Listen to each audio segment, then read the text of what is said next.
حیا کے متعلق ہمارا درس چل رہا تھا۔ نبی رحمت شفیع معظم صلی اللہ علیہ وسلم نے ارشاد فرمایا، حیا سے خیر ہی حاصل ہوتی ہے، یعنی جو شخص حیادار ہوتا ہے اسے سوائے خیر کے اور کچھ نہیں ملتا۔ ہر معاملے میں خیر ملتی ہے، ہر معاملے میں بھلائی ملتی ہے، ہر بات میں اسے خیر حاصل ہوتی ہے جس کے اندر حیا ہوتی ہے۔ ہم نے آپ کے سامنے کل کے درس میں اس بات کو بھی بیان کیا تھا کہ جو حیادار ہوتا ہے وہ اللہ کی بارگاہ میں توبہ کرتا ہے، استغفار پڑھتا ہے، اور جو توبہ کرتے ہیں اللہ کے پسندیدہ ہوتے ہیں، اللہ کی توفیق ہوتی ہے انہیں، اور اس توفیق پر ہی وہ اللہ تبارک و تعالیٰ کی بارگاہ میں رجوع کرتے ہیں، توبہ کرتے ہیں۔ قرآن مجید فرقان حمید میں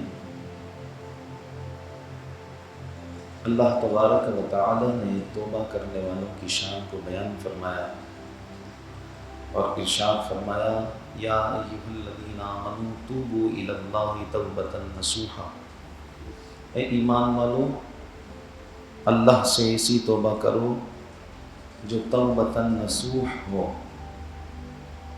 تو جب تم توبۃ نصوح کرو گے، عسیٰ ربکم ان یکفر عنکم سیئاتکم ویدخلکم جنات تجری من تحتہا الانہار، تو اللہ تمہارے سارے گناہوں کو، خطاؤں کو مٹا دے گا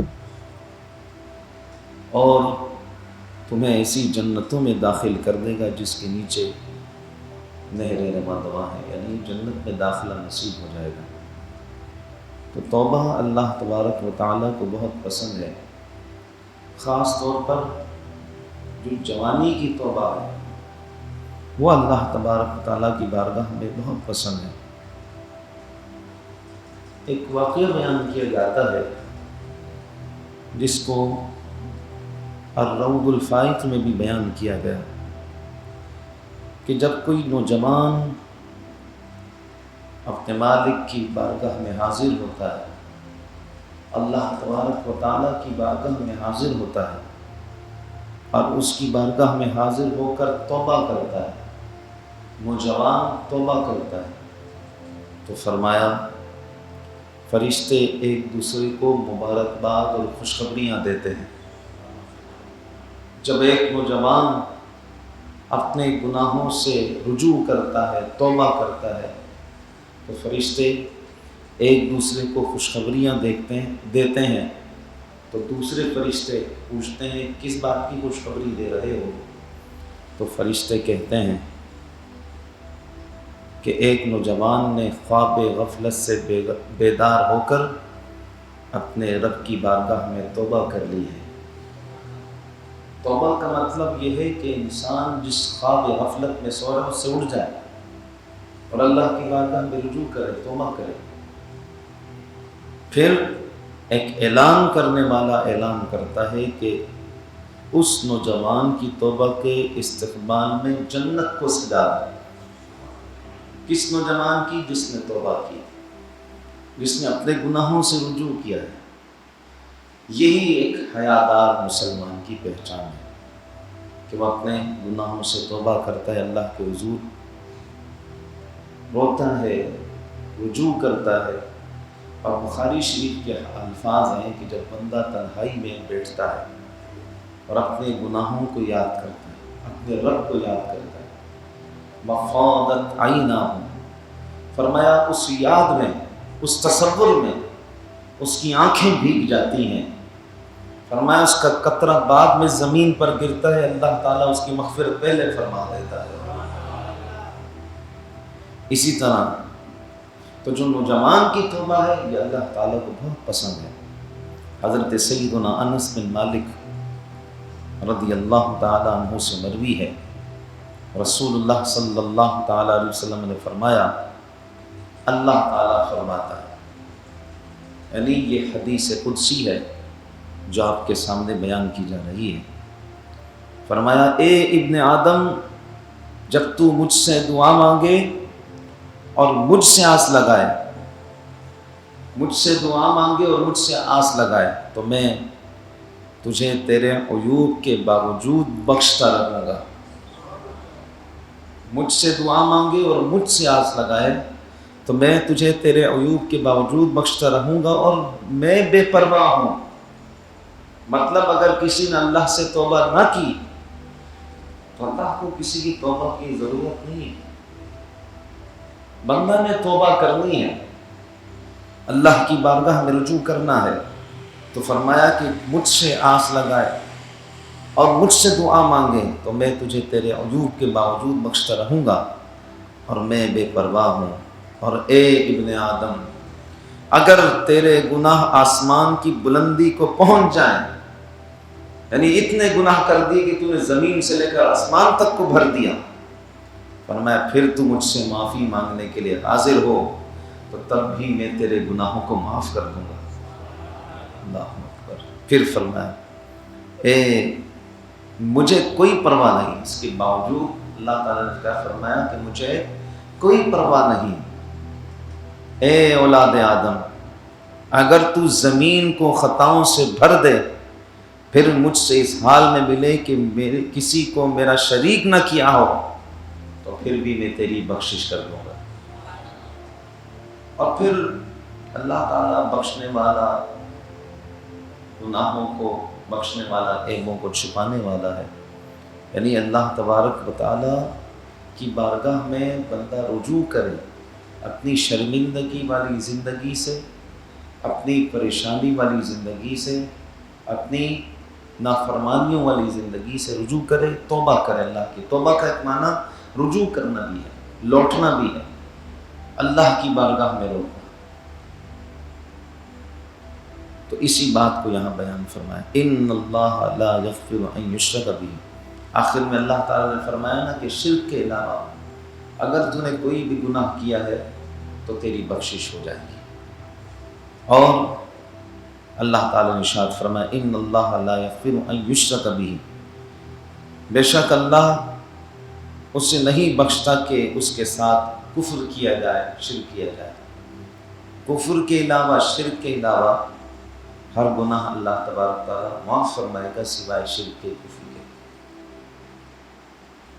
ایک حبشی نوجوان تھا، حبشی کہتے ہیں جس کا رنگ سیاہ ہے، اور وہ حبشی نوجوان بارگاہ مصطفیٰ صلی اللہ علیہ وسلم میں حاضر ہوا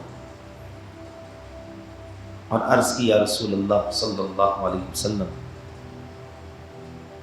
میں بے حیائی کے کاموں کا مرتکب ہو چکا ہوں یا رسول اللہ، مجھ سے بے حیائی ہو گئی ہے، حضور کیا میری توبہ قبول ہوگی؟ تو نبی کریم صلی اللہ تعالیٰ علیہ وسلم نے ارشاد فرمایا ہاں ہوگی، تمہاری توبہ قبول ہوگی۔ وہ چلا گیا، پھر واپس آ کر عرض کیا رسول اللہ صلی اللہ علیہ وسلم، جو میں نے بے حیائی کی تھی کیا اللہ مجھے دیکھ رہا تھا؟ یا رسول اللہ جو بے حیائی میں نے کی تھی کیا مجھے اللہ نے گناہ کرتے ہوئے دیکھا ہے؟ سرکار علیہ السلام نے فرمایا ہاں۔ یہ سن کر اس نے چیخ ماری اور اللہ کے خوف سے اس کی روح جسم سے نکل گئی اور پرواز کر گئی۔ یہ کیا خوف تھا ان کا اللہ کی بارگاہ میں حاضری کا۔ یہی ایک حیادار مسلمان کی پہچان ہے کہ خوف الہی اس پر ہمہ وقت طاری رہتا ہے، کسی بھی حالت میں جدا نہیں ہوتا۔ لوگوں کے سامنے اللہ سے ڈرنا اچھی بھی بات ہے، لیکن یہ آسان ہے تاکہ لوگ وہاں کریں کہ ماشاءاللہ کیا خوف خدا ہے اس کا۔ خلوت میں بھی ڈرنا مشکل ہے۔ بزرگان دین فرماتے ہیں مومن کامل کی ایک نشانی یہ ہے کہ اس کی خلوت سب سے اچھی ہوگی، تنہائی سب سے عمدہ ہو۔ ایک شخص نے حضرت سیدنا عبداللہ ابن مسعود رضی اللہ تعالیٰ عنہ کی بارگاہ میں حاضری دی۔ حضرت عبداللہ ابن مسعود رضی اللہ تعالیٰ عنہ جلیل القدر صحابی ہیں اور فقہاء صحابہ کرام میں آپ کا نام آتا ہے۔ ہماری فقہ حنفی یعنی امام اعظم ابو حنیفہ کے اساتذہ میں جو سب سے زیادہ روایات جس صحابی سے وہ حضرت عبداللہ ابن مسعود رضی اللہ تعالیٰ عنہ ہیں۔ ان کی بارگاہ میں ایک شخص آیا اور اس نے کہا حضور مجھ سے گناہ سرزد ہو گیا ہے، کیا میری توبہ قبول ہو جائے گی؟ تو آپ نے توجہ کسی اور طرف کر دی. اس نے جب یہ بات کہی تو منہ کسی اور طرف موڑ دیا. پھر دوبارہ جب اس کی طرف دیکھا تو اس کی آنکھوں میں آنسو آئے ہوئے تھے کہ حضور مجھ سے گناہ سرزد ہو گیا، کیا میری توبہ قبول ہو جائے گی؟ تو آپ نے فرمایا جنت کے 8 دروازے ہیں، سب بند بھی ہوتے ہیں کھلتے بھی ہیں. ایک دروازہ باب التوبہ ہے جو کبھی بھی بند نہیں ہوتا. کب تک کھلا رہتا ہے؟ جب تک انسان کی جان اس کے بدن میں باقی ہے تب تک اس کے لیے دروازہ کھلا رہتا ہے. فرمایا یہ دروازہ کھلا رہتا ہے اور اس پر 2 فرشتے مقرر ہیں جو اسے بند نہیں ہونے دیتے. مطلب اس کا یہ ہے کہ اللہ کی بارگاہ میں توبہ کریں، استغفار کریں. جب توبہ کرتے رہیں گے، استغفار کرتے رہیں گے تو پھر اللہ کے مقرر بندے بن جائیں. کل میں نے آپ کے سامنے حدیث پاک پیش کی تھی کہ استغفار سے بندے کے درجات کتنے بلند ہوتے ہیں. جو استغفر اللہ پڑھتا ہے، سردار علیہ السلام نے فرمایا جو یہ چاہتا ہے کہ اس کا نام اعمال اسے خوش کر دے تو اپنے نام اعمال میں استغفار کا اضافہ کر دے. کہا جاتا ہے حضرت سیدنا صالح مری علیہ الرحمہ بیان فرماتے ہیں کہ ستار جو بجانے والا نہیں ہوتا، ستار جس میں لوگ ساز بجاتے ہیں، کہتے ستار بجانے والی ایک لڑکی تھی. وہ ایک راستے سے گزر رہی تھی اور ایک قاری قرآن کی اس آیت پر پہنچا وَإِنَّ جَهَنَّمَ لَمُحِيطَةٌ بِالْكَافِرِينَ. اس کا ترجمہ یہ ہے اور بے شک جہنم کافروں کو گھیرے ہوئے ہے. اس نے یہ آیت سنی، وہ ستار بجانے والی لڑکی تھی، تو یہ سنتے ہی اس نے اپنا ستار پھینکا اور جذبات میں آ گئی اور اس نے چیخ ماری اور بے ہوش ہو گئی. جب اس سے کچھ افاقہ ہوا اٹھی، اپنا ستار توڑا اور اللہ کی عبادت اور ریاضت میں مشغول ہو گئی اور ایسی مشغول ہوئی کہ پھر عابدہ و زاہدہ ولیہ بن گئی. حضرت صالح فرماتے ہیں کہ ایک دن میں اس کے پاس پہنچا تو میں نے اسے اتنا کہا کہ اپنی ذات پر تھوڑی نرمی کیا کرو، بہت سختی کرتی ہو اپنے اوپر، تھوڑی سی اپنی ذات پر نرمی کیا کرو. تو اس نے جو جواب دیا سننے والا ہے، کہتے ہیں میں نے اس سے کہا کہ اپنی ذات پر تھوڑی نرمی کر. یہ سن کر روتے ہوئے بولی کاش مجھے معلوم ہو جائے کہ جہنمی اپنی قبروں سے کیسے نکلیں گے، کاش مجھے معلوم ہو جائے کہ پل صراط کیسے عبور کریں گے، قیامت کی ہولناکیوں سے کیسے نجات پائیں گے، کھولتے ہوئے گرم پانی کے گھونٹ کیسے پئیں گے اور اللہ تبارک و تعالیٰ کے غضب کو کیسے برداشت کریں گے. کہتے ہیں اتنے الفاظ کہنے کے بعد وہ پھر بے ہوش ہوئی. جب اسے افاقہ ہوا، ہوش میں آئی، پھر اللہ کی بارگاہ میں یوں دعا کرنے لگی، یا اللہ میں نے جوانی میں تیری نافرمانی کی اور اب کمزوری کی حالت میں تیری اطاعت کر رہی ہوں، کیا تو نے میری عبادت قبول فرمائی؟ پھر اس نے ایک آہ سرد لی اور درد کھینچتے ہوئے اس نے کہا آہ کل قیامت کے دن کتنے لوگوں کے عیب کھلیں گے. پھر اس نے ایک چیخ ماری اور ایسے درد کے ساتھ اور ایسی شدت کے ساتھ ہوئی کہ سارے حاضرین کو رلا دی. تو یہ دیکھیے ایک خوف یہ بھی ہے، یہ بھی ایک حیادار شخص کی علامت ہے کہ اس کے ذہن میں یہ تصورات ہوں کہ کل قیامت کے دن رب کی بارگاہ میں کیسے حاضر ہونا، اور ضرور حاضر ہونا. آج کی دنیا کی زندگی میں ہم کسی کو سورس کے اعتبار سے کسی بھی طریقے سے تو بچ سکتے ہیں، کل اللہ کی بارگاہ میں ہمارا عالم کیا ہوگا.